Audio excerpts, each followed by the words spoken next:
Sienna, Paul, thank you both very much indeed for joining us this week as the Labour leadership contest gets properly underway. Who's had a good week of those candidates, would you say, Sienna? I think we can say that Lisa Nandy has had a good week. I mean, she certainly had a high-profile week. I think, so we've just done a poll for Labour List by Survation with Labour List readers who are Labour members, and she had very low levels of familiarity with her and her policy platform, but I think we can expect that to change. She did a speech on Monday, her launch speech, and then she did a speech yesterday on freedom of movement and how actually she believes in it. She's rebutting those accusations that she's kind of close to blue Labour and those sort of anti-migration sentiments. So she's really going for it now and really trying to appeal to Labour members, basically. And she just at least did as well as, or got the better of, Andrew Neil on the BBC, which you don't see. Yeah, exactly. And I think that, I mean, it really was a consensus that she had done very, very well, and she handled all of his questioning brilliantly, I think. I mean, you can disagree with some of her ideas, and she did have a little slip up in terms of when she was talking about Scottish independence movement, and she talked about Catalonia. So she's released an article today to rebut that. But I mean, she was impressive overall, and she clearly held her own. Paul, you've endorsed Kier Starmer. He doesn't need my endorsement. So presumably you think he's had a good week with that endorsement. But who do you think's had a good week? Look, I think that what we're seeing with them all is that they're all detaching themselves from their former selves.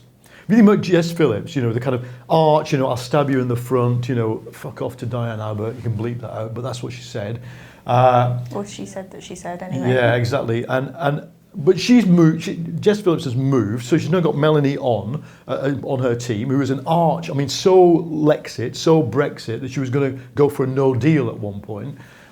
Jess Phillips was her entire selling point was Remain and second referendum. So I think what's been good is that all the candidates that survive, I'm disappointed, for example, that Clive Lewis had to pull out because he had no support. All the candidates who've survived are moving, I think, beyond the original base of support they thought they were going to get.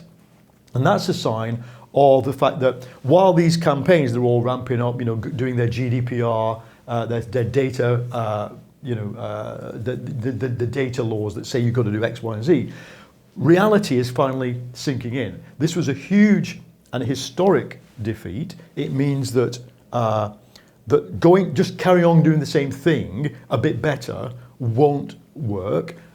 And politicians are not great. No, they're not intellectuals. They're not paid to be intellectuals, but they're having to do some fast footwork of the mind and get their heads around what actually happened. Because we're only now, finding out through evidence, through discussing with each other what happened. And I think, I'm a Starmer supporter. I think they've all had a good week. I'm just disappointed them all doesn't include Clive. Why are you supporting Kier Starmer? Some people would imagine you were a natural Rebecca Long-Bailey supporter. You were a big backer of the Corbyn project for quite a long time. Yeah, well, I certainly, I wouldn't say I was an architect of Corbynism, but if I was an architect who was never alone on the building site. Because from the Skripal case onwards, which I can now say made my blood boil, the response that he gave to the Skripal thing. I think I would say in a way from Skripal, where he failed to nail the national security thing, which is so important for all Labour leaders, right the way through to the shenanigans we've had over his office failing to implement the line that was agreed on going for a second referendum in whatever circumstances. I began to feel that there's two lefts. And I'm part of one left, which I believe to be open, internationalist, democratically minded, and this other left, which is too soft on Russia, too soft on Syria, too soft on dictatorships that they happen to like, bad at running the party, bureaucratic to the very last moment. I felt increasingly disengaged from them. Now, if Rebecca Long-Bailey had come out and said, you know what, Paul, I've been feeling something like that too. I didn't like the fact that we had wholly unsuitable candidates imposed, who then lost, imposed at the last minute in the election. All women shortlist called here to annoy this person. If Rebecca had said, yeah, I've been feeling like that a long time, I'd have thought, great. But instead, what's happened, the reason I think Rebecca Long-Bailey took so long for her campaign to get out the starting blocks is because they didn't really know what they wanted. Because, and this is even now why you get some of the officials in the Unite Union even now talking about switching to Nandy. And they were even to the last moment talking about getting Barry Gardiner or Ian Laborie to stand, because what they want is a red Brexit. And I'm afraid a red Brexit doesn't exist. Brexit for me is a disaster. We can no longer fight it. We can fight its effects. But I see Starmer as the inheritor of, at its best, what the Labour Shadow Cabinet was trying to do. At its most open, at its most engaged with the rest of the party. And of course with reality. If we go back to, we've all been in the Starmer camp, we've been saying, well, since Lisa Nandy said, you know, dropped that bombshell on Corbyn, I think it was yesterday or the day before, you know, you really betrayed national security over Skripal. I don't think he betrayed it, I don't think he just had the right line, it was bad. We said, well, what does Kier say at the time? And lo and behold, Starmer was spot on. On the night, he condemned Russia, he called for sanctions, he mentioned inter alia that he had represented Alexander Litvinenko's wife in court. I mean... Who hasn't he represented after that video, it sounds like? That video, yeah, I mean, look... You've been central, like, Zelig to every single scene. Let me make a serious point. I've dissed Corbyn there, but let me make a serious point about Kier. It's a different kind of left. And one of my criticisms of that sort of Morning Star Unite left in the party is this, like Blairism, it's very top-down. It's very prepared to use the bureaucratic methodologies of the party. I think you've used the word Stalinist recently online. Well, if somebody walks around with a badge of Stalin on their lapel, it's not an insult to call them Stalinist. If they celebrate the murder of Leon Trotsky by the GPU, the KGB, as someone, a minor person in Becky's team did, then you have to be prepared to say what it is. And this is not a new thing for me. I mean, I've written 2 entire books trying to distance the left from that tradition. Well, let's come back to some of those things. You brought up Brexit, how radical is Kier Starmer. But Sienna, as you listen to Paul, do you feel the left coalition that came together around Corbyn has fractured? And could that be fatal for Rebecca Long-Bailey's chances? Definitely, that's exactly what's happened. I think Jeremy Corbyn's leadership kind of held all these strands of the Labour left together, and we're obviously, once he's gone, you know, we can see, and once that vacancy comes up, we can see that people have completely different ideas of how to do Labour politics and how to sell those policies and all of the rest of it on the Labour left. And I think that is why Rebecca Long-Bailey's campaign has been, you know, so slow to start as well. From what I understand, you know, there has been a lot of infighting within her camp. There's a left and right within her campaign team even. There's a lot of factionalism there. And that has contributed to her very slow start. I think we're going to see it kick off now because Momentum, I mean, obviously there was a lot of criticism the way that they did this. There's no coincidence the fact that John Landsman is both chair of Momentum and director of Rebecca Long-Bailey's campaign, in the way that they've done this. People might not realise the ballot paper that went out. So about this. Yeah, so Momentum balloted its members, but it decided to recommend Rebecca Long-Bailey and Angela Rayner, interestingly, that's another interesting decision, to its members. And then the questions put out to the members for 48 hours were yes/no questions. So it was basically no saying, other options. a No. So bit like a Venezuelan referendum. You know, what better thing to do to dispel the idea that you're in some way a kind of autocratic, you know, centralist, bureaucratic, manipulative machine than to do a Venezuela-style referendum, yes or no for the great leader. I mean, I'd heard that Momentum were going to ballot its members, and I was surprised because I thought, you know, actually you can overestimate just how factional Momentum members are, and I thought that actually Kier Starmer would have a very strong showing in that poll. And then, of course, when the news came out of how they were going to do it, it made a lot more sense. There's no chance of even voting for it. Exactly. No, I mean, I think as a Momentum, I'm a Momentum member, and I joined it because I just thought I've got to protect this group from the witch hunt, the level of witch hunting kind of, you know, attacks that were going on against it. A lot of the mainstream media, I think including Channel 4, had a big thing about how Momentum had been infiltrated, should be shut down. And since then I joined because I wanted to show solidarity with quite a diverse group of people, and I'm still a member. But the problem is that what am I going to do now? I mean, what I have to do, what I'd like to do is form a group of Momentum members to campaign for Kier. And my worry about Momentum, see, Momentum did fantastic work. I think even its enemies would agree, it did fantastic work for Labour in both elections. In this last election, technically speaking, it beat Conservative central office on its own with its social media reach. Maybe not in persuasiveness, but in technical reach. I want Momentum to carry on doing that. And how does it do that if it's endorsed somebody who doesn't win?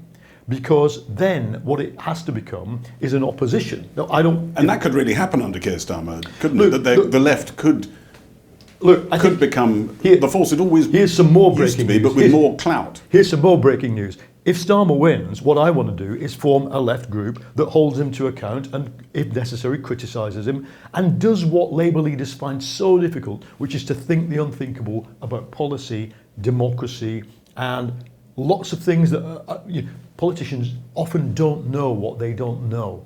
So the point about a left group that can, when I say a left group, I mean a policy making, a factional, with a small f, group that that carries on what we've done under Jeremy, which is the left, which is internationalism, which is class struggle. Yeah, I want all that, and if necessary, I'll do it separately from Starmer, even though I support him. But I've spoken to a lot of people who would have been your natural soulmates over the years, were certainly part of the Corbyn project at the beginning, like you, who think a left organisation trying to hold Kier Starmer to a left agenda will have an awful lot of work to do, because he is, they do say, he is a Kinnock figure, not an Ed Miliband figure, no. Even though his politics you could argue are quite Ed Miliband, but a Kinnock figure because he is transitional to an even bigger move to the right beyond him. That's what they say. You know that. So I don't want to rabbit on at length about this, but I wouldn't see Starmer as any kind of parallel to any of those recent leaders.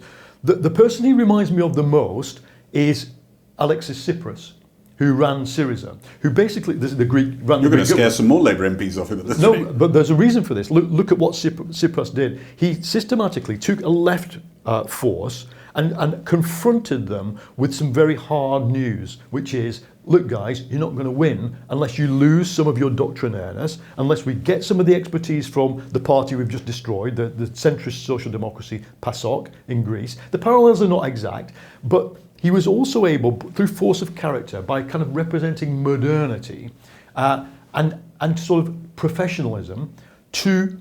I mean, I had the privilege to make documentaries where I was inside, as close as I am to you, while they're in their version of 10 Downing Street. And I was utterly impressed by the professionalism of it. And that's what I want. I mean, I can live with Lisa Nandy because I think she's equally professional. I can certainly, I think Emily Thornberry is equally professional. But I think Kier's just got that thing that allows you to look like you're going to run a major state in the world. Sienna, do you think a lot of Corbynistas feel their legacy would be intact with Kier Starmer? We can see his team is peppered with a few names that might give that impression. What do you think?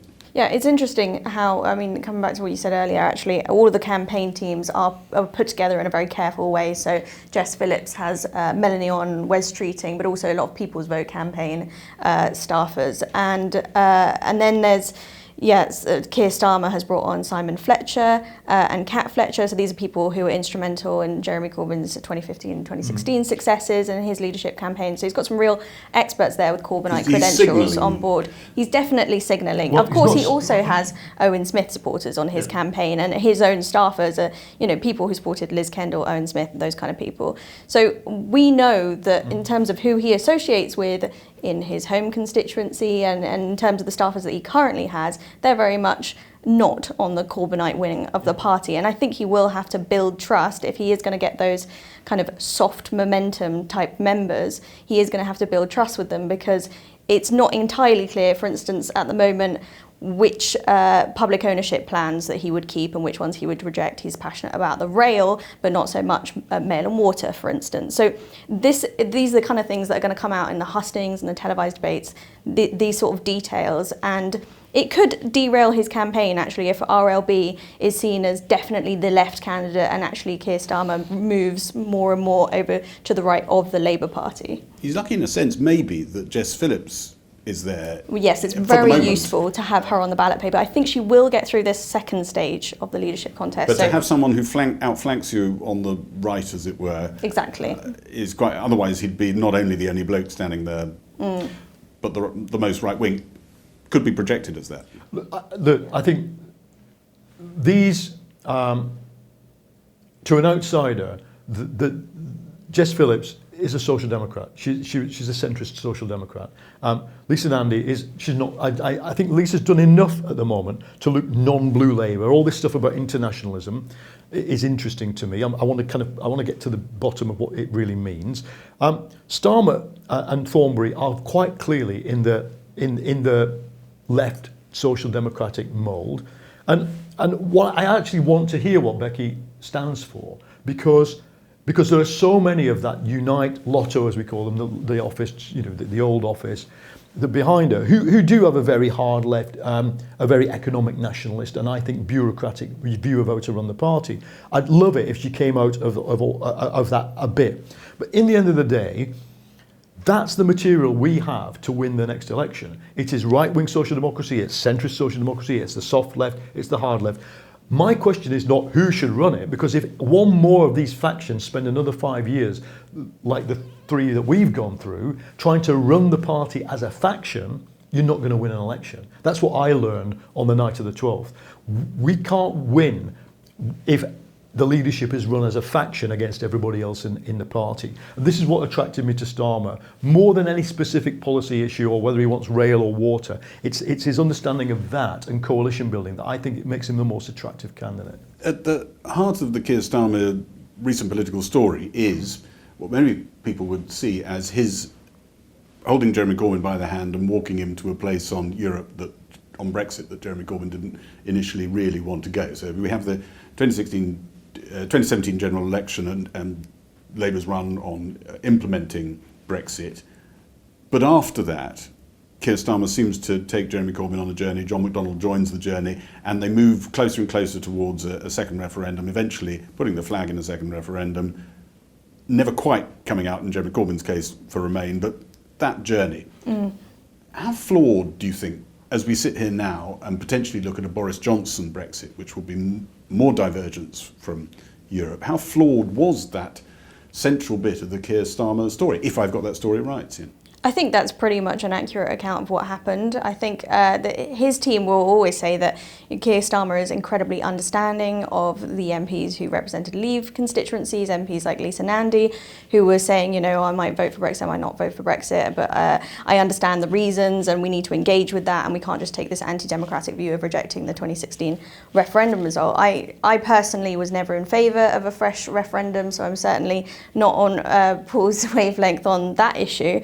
I think basically it's a difficult one because Jeremy Corbyn certainly was very sceptical about all of this, but his style of leadership is all about compromise and building consensus. He needed to get the trade unions on board. He needed to move them over slowly, inch by inch, get the members who were already there to just compromise that little bit and not go full Remain, but just say, we want another referendum. So we came to this compromise position by the time we got to September at conference. But to the outside, that looked like weak leadership. It looked like indecisiveness on Jeremy Corbyn's part. But from the inside, there's an argument to be made that it was quite skillful management of all of these stakeholders within the Labour Party who deserve to have a say over the process. It's really not how it looked to me. Let's go back a bit.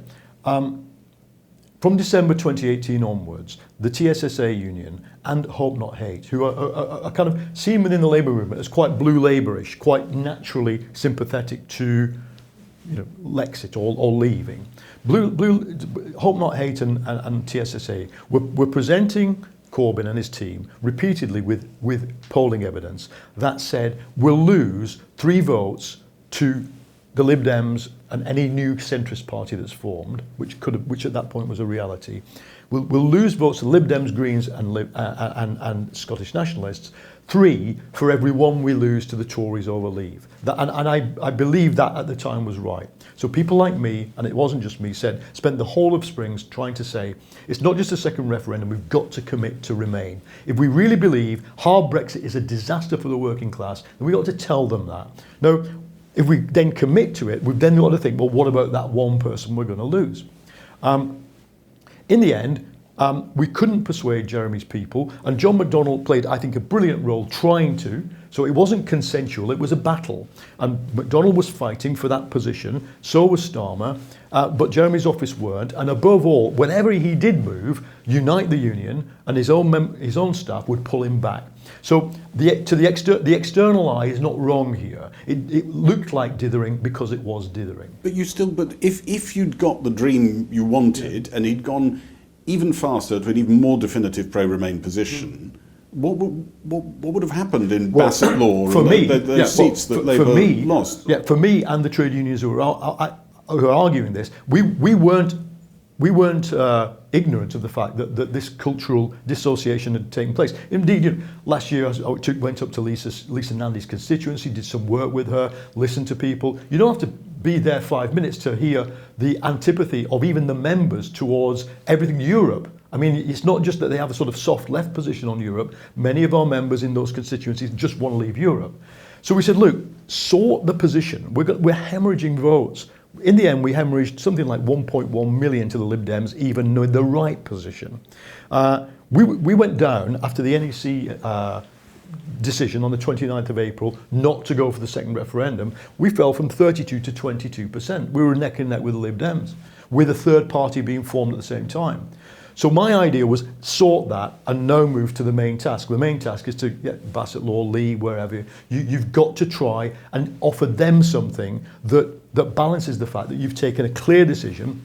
It's never going to be balanced, though. Well, you say that, but it's a counterfactual. You don't know what could have been the balance? But you can see the point. One of the points I'm making here, trying to get your view on, is Kier Starmer's biggest judgment call that he's ever made, this journey to a more pro-Remain position that Jeremy Corbyn ever was comfortable with. History could turn around and say that was a really bad move. Which particular one? Because if you look at it, Starmer spent quite a lot of time along. It wasn't holding Corbyn or anybody else's hand. He was there in the team, trying to get Brexit done. If you remember, Labour's position was to try and do a deal, especially at that time where Theresa May failed, and she finally invited Labour in. Those discussions were unfortunately going on at a time when we were just losing votes. So I think that what we should have done. You don't think Labour did blow an opportunity that was there to try right at the beginning, with the capital after the 2017 election? This is not a popular view, and I couldn't. The weirdest thing is the only traction I could get for it was with Stephen Kinnock and briefly with people like Alex Sobel, who are on the Open Labour side. Towards the end of 2018, I came to the conclusion that if we had a second referendum, we should just go straight forward gangbusters for a Norway-style deal. But that means freedom of movement, clear in upfront, freedom of movement, single market, Norway-style deal, get out. You know what? Nobody wanted it. And yet again, the Labour front bench, they just could never bring themselves either to a clearly defensible form of Brexit. They had this we called it the unicorn, didn't we? They had this unicorn Brexit. And having tried that, my conclusion was, I don't want to lose the vast majority of progressive, young, left-wing people over to the Lib Dems, the Greens and the SNP. I'd rather keep them. That's a choice I made.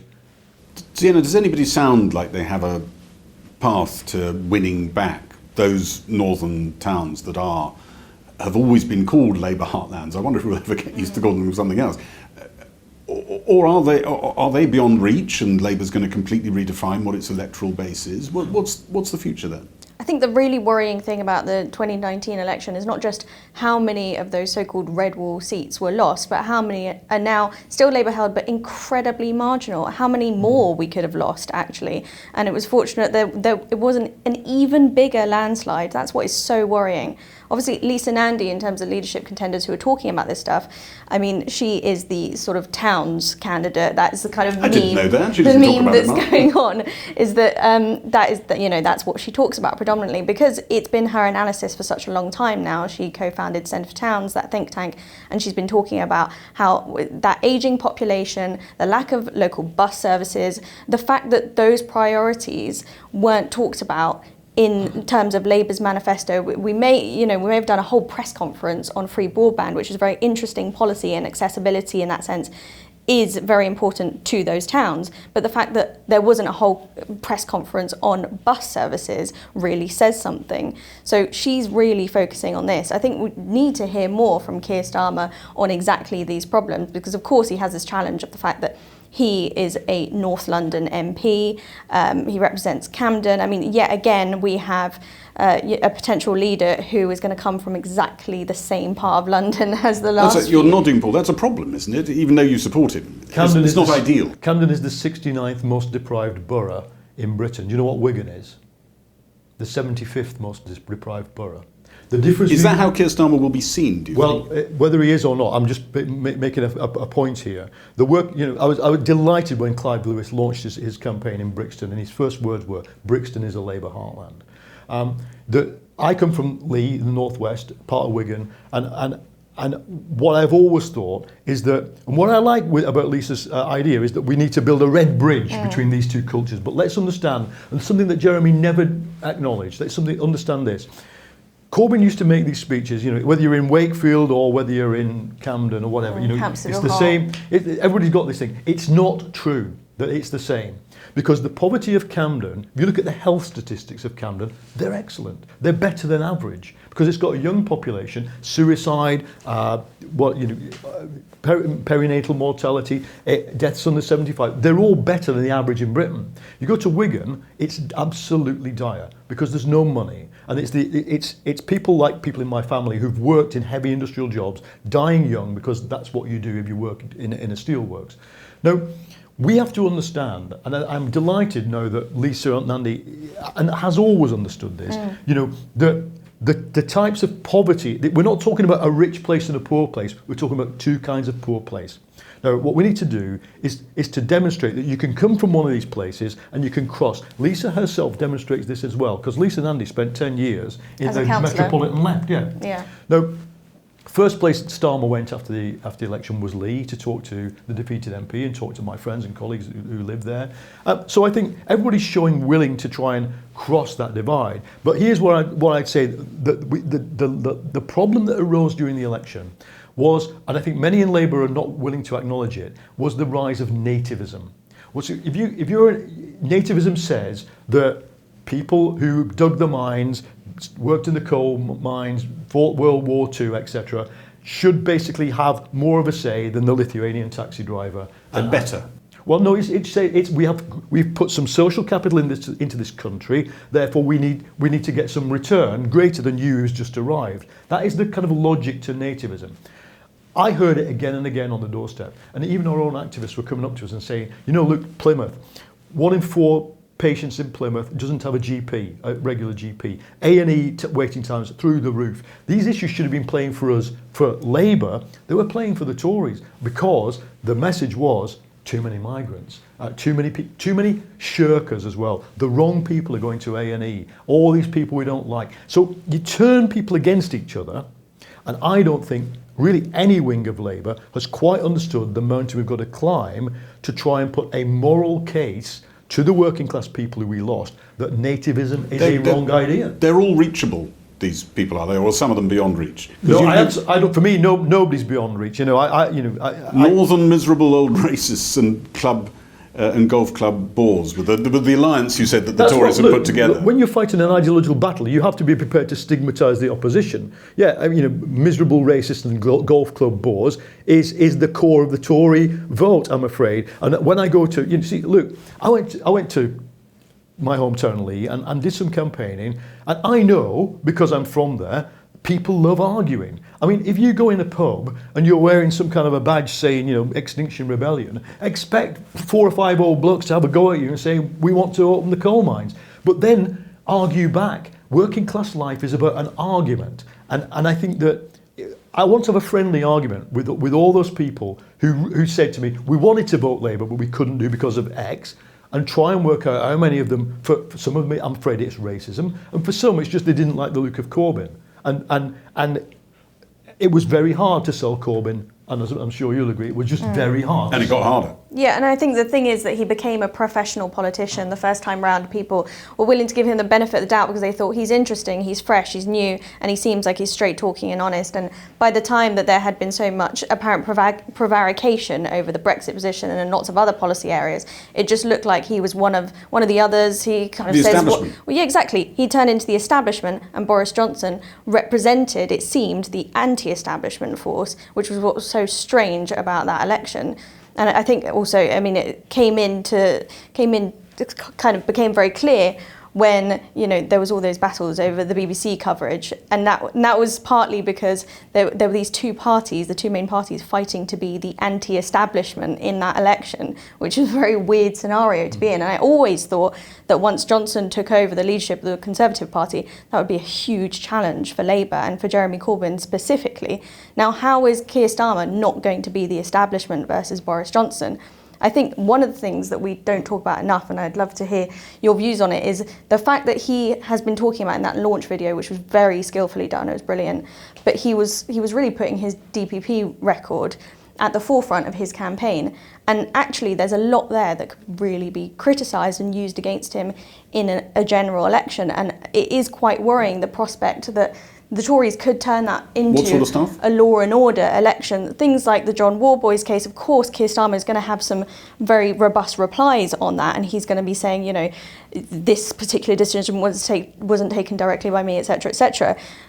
But just the fact that that could play out is an incredibly risky move for Labour as a party. Sienna, do you think, coming back to the mechanics of the contest, this is going to come down to second preferences, and Rebecca Long-Bailey's got to be, what sort of numbers do you think in the first round? What do you forecast? Of course, this Labour internal election is being run under rules that we have never used before. We've never seen them used before, and it's going to be really interesting to see how that plays out, because in Ed Miliband's time there was an electoral college, and the trade union block vote was very important there. So this time it's all member one vote, but it also has 3 stages to the process. So right now we're in the second stage, and that means there are local party nominations. They've got to get 33 each, which doesn't sound too difficult, but actually in 2016, Owen Smith only got 50 odd, and that was literally a 2-horse race with only 2 candidates.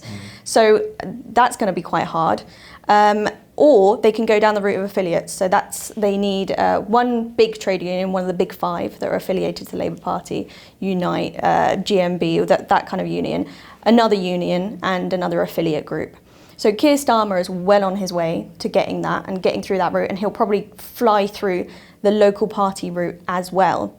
And then there's Rebecca Long-Bailey, probably do the same thing. Once she gets her campaign really going, there will be momentum, and there's very likely to be Unite on her side as well. So they'll probably get through those routes. Then there's Lisa Nandy, who could get GMB support, actually. We'll see that result soon, and that will be really interesting. If she gets that, and then she doesn't have to put quite as much resources into the local party route, that would be really valuable to her campaign. There's Jess Phillips, who will obviously be kind of piggybacking on Ian Murray's success in Scottish constituencies. So we're going to see all of that play out. Emily Thornberry is going to have to do a lot of work in order to get onto the ballot paper.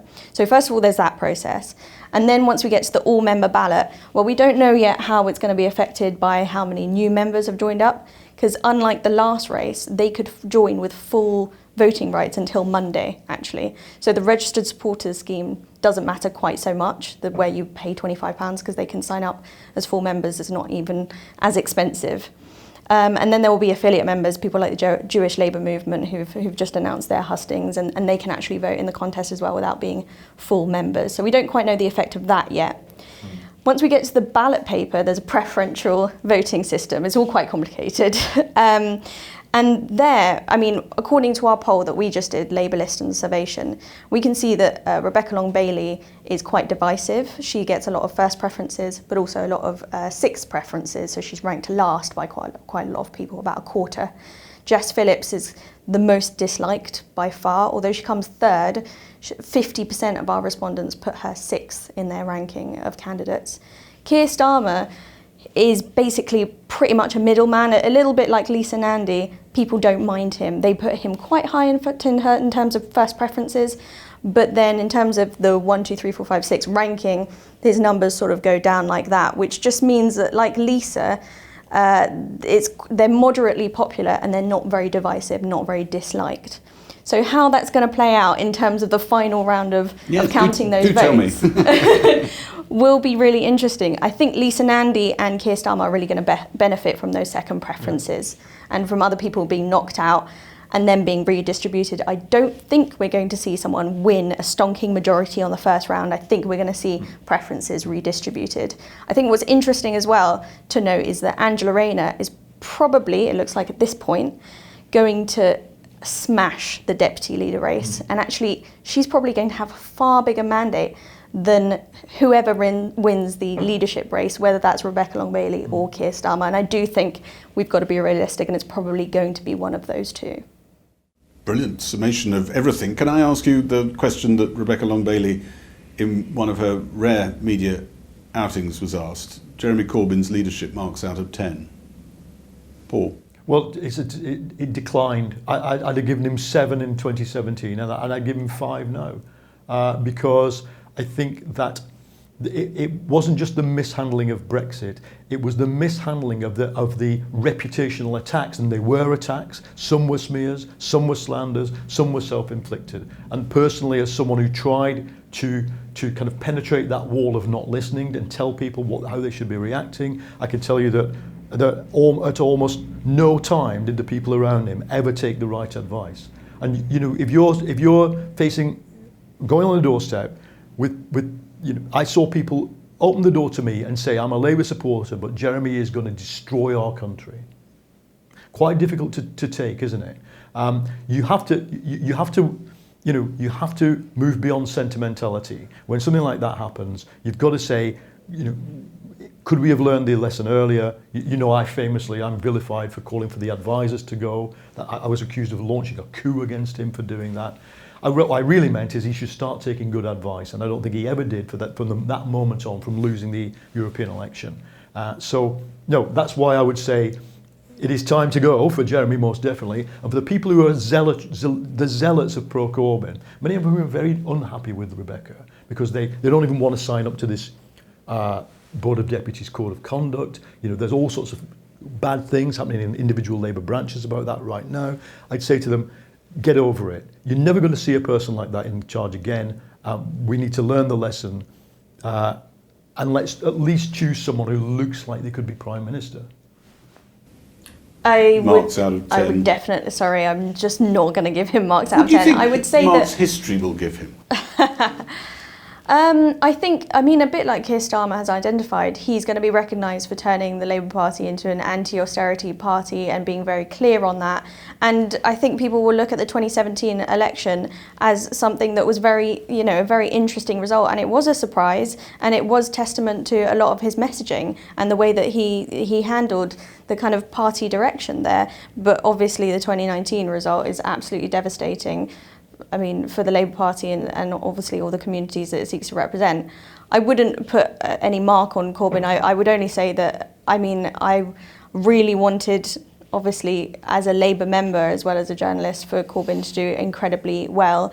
And I think that he failed on so many levels. And I think something that Labour members will be looking for, and one of the reasons why they're attracted to Starmer, is they want to see someone who can rebut media attacks in an effective way. They know that we have a right-wing press in this country. That's not going to change anytime soon. We need a strategy for handling that. And who has that in this contest? And a lot of people will be saying that's Kier Starmer. Thank you both very much indeed for your time. Pleasure. Lovely to talk to you. Thanks very much indeed. Thank you.